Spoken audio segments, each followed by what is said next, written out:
Hello আমার প্রিয় বন্ধুরা তোমরা সকলে কেমন আছো? বন্ধুরা তোমাদের জন্য নতুন একটি মজার গল্প নিয়ে চলে আসলাম। বন্ধুরা গল্পটি না টেনে শেষ পর্যন্ত দেখলে আপনাদের দাঁড়িয়ে যাবে, আপনার পাইপ দিয়ে পানি পড়বে এবং আপনি হাতের কাজ করতে বাধ্য হবেন। চলুন বন্ধুরা গল্পটি শুরু করি। কারো ঘুরতে যাওয়া হলো না আজ। সবাই ঈশানকে নিয়ে ব্যস্ত। সে তেমন কথা বলে না, সব সময় একা বসে থাকে, চারদিকে এদিক সেদিক তাকিয়ে থাকে।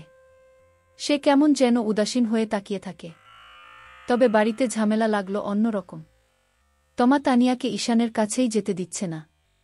যখনই একটু ওই ঘরে যায় তখনই কোনো না কোনো কারণে বের করে দেয়। তিশা কয়েকবার তমার দিকে তেড়ে গেছে, কিন্তু তানিয়া যেতে দেয়নি। এই রকম কাজ দেখে শেহজাদ আর নূর দুইজনেই অনেক রেগে আছে। তানিয়া একটা কথাও বলে না, সব সময় একা বসে আছে, খায় না ঠিকমতো। বিকেলে তানিয়া ছাদে উদাস হয়ে আকাশের দিকে তাকিয়ে আছে। হঠাৎ তিশা ডাকছে। এসে হাঁপাতে হাঁপাতে বলল, তাড়াতাড়ি নিচে এসো। কথাটা বলেই আবার চলে গেল। তানিয়া চোখটা মুছে নিচে গেল। নিচে গিয়ে দেখল আয়নের সাথে তুমুল ঝগড়া লেগেছে তমার। ঈশানকে আয়ন ঘর থেকে বের করেছে, এই নিয়েই তার সাথে তমার ঝগড়া লেগেছে। তমার কথা সে কেন বের করল ঈশানকে? তমা আয়নকে অনেক রাগারাগি করে ঈশানকে নিয়ে ঘরে যেতেই আয়ন ঈশানকে একটানে নিয়ে আসল। আয়নের টান এত জোরে ছিল যে তমা ছিটকে কিছুটা দূরে গিয়ে পড়ল। তানিয়া এসব দেখে তাড়াতাড়ি গিয়ে তমাকে ধরল। তমা আস্তে আস্তে উঠে বসল। আয়ন চিৎকার করে বলল, আমি না হয় মাতাল, মদ খাই, আমি খারাপ, আমি জানি, আমি ভালো না।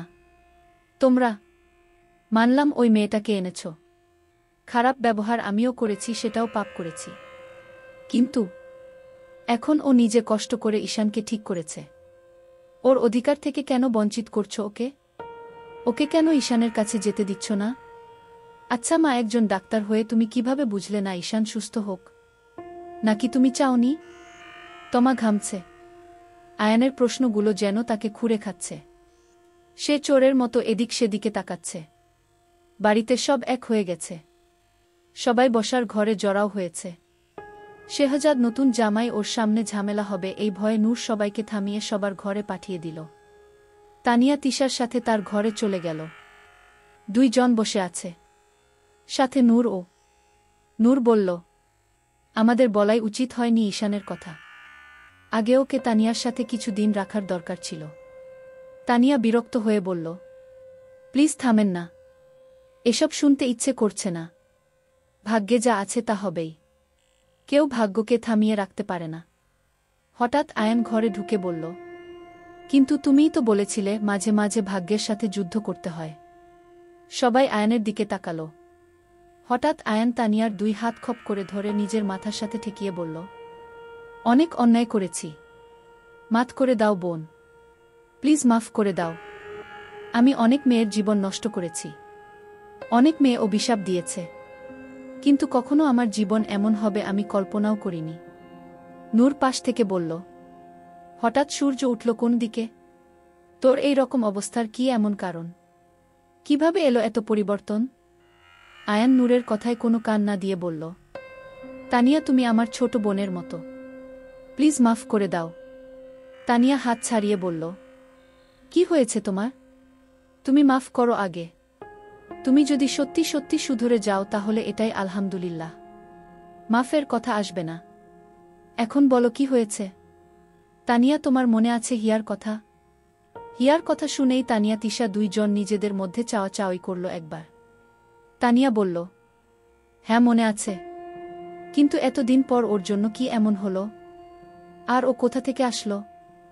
আয়ান মাথায় দুই হাত দিয়ে বলল, ওকে সত্যি সত্যি ভালোবেসে ফেলেছি, পাগল হয়ে যাব ওকে না পেলে। প্রতিদিন ওকে স্বপ্নে দেখি, আমার মাথা নষ্ট হয়ে যায়, আমার চোখে ভাসে। ও বলেছিল, কাজটা ঠিক করনি আয়ান, এর ফল পাবে।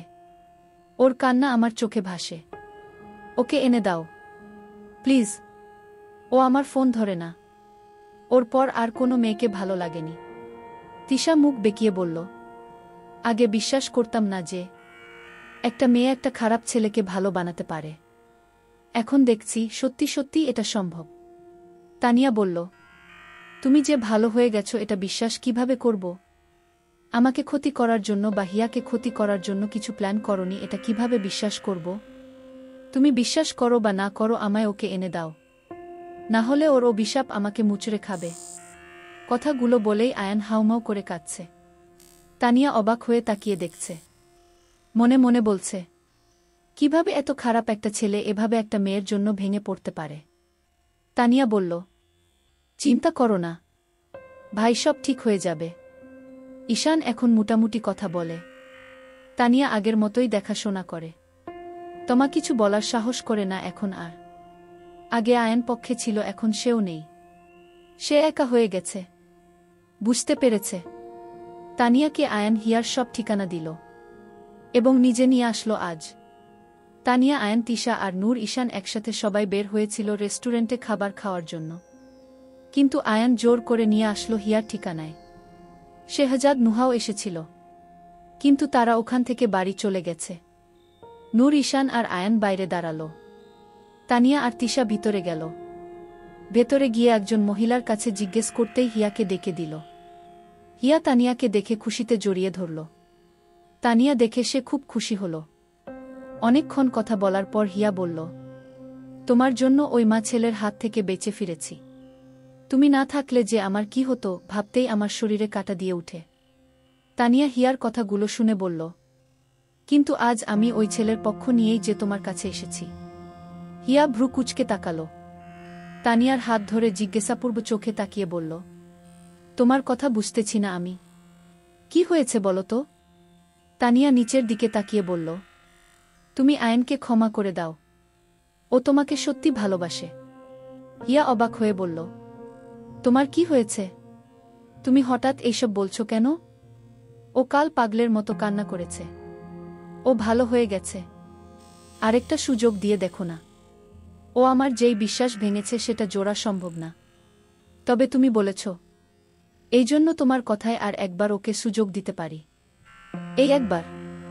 তানিয়া খুশি হয়ে বলল, ধন্যবাদ তোমাকে। আমি ওকে গিয়ে বলছি। ও বাইরের দাঁড়িয়ে আছে। না না, এখনই গিয়ে বলো না, আগে একটু শাস্তি দেই।